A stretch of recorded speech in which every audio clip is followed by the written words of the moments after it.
The mass shooting of a concert crowd in Las Vegas is deeply shocking. It seems to have shocked even President Trump.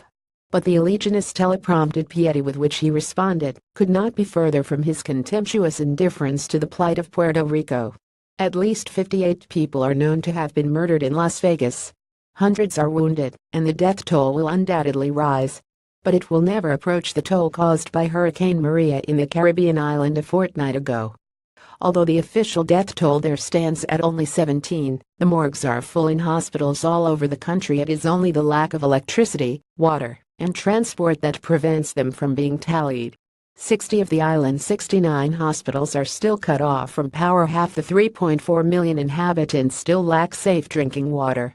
These shortages, which are largely the result of government inaction since the onslaught of the hurricane, will likely kill hundreds more in the weeks to come. Mr. Trump took more than a fortnight to arrange a visit to Puerto Rico, where he could for once do some good. A visit to Las Vegas, where he can pose with the police, was arranged almost instantly.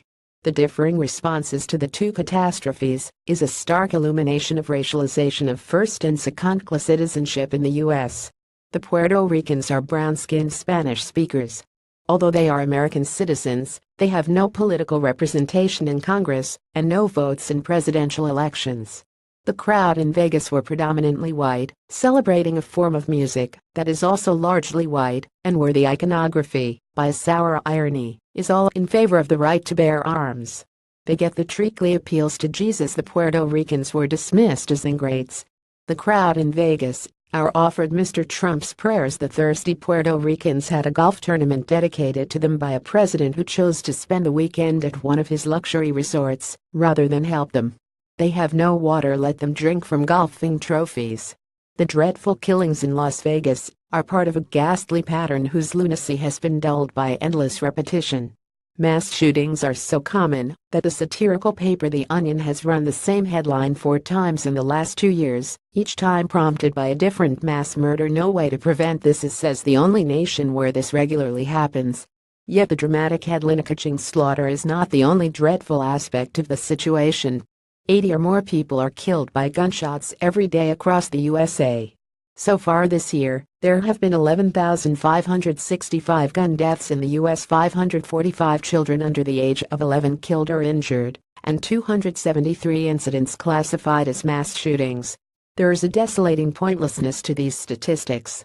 A third of the gunshot deaths are suicides, as it appears the Las Vegas gunman's was too.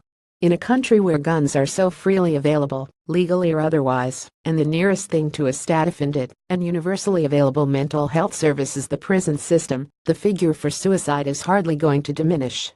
The desperation of the suicidal and the rage of the homicidal are not the only forms of derangement around the subject of guns.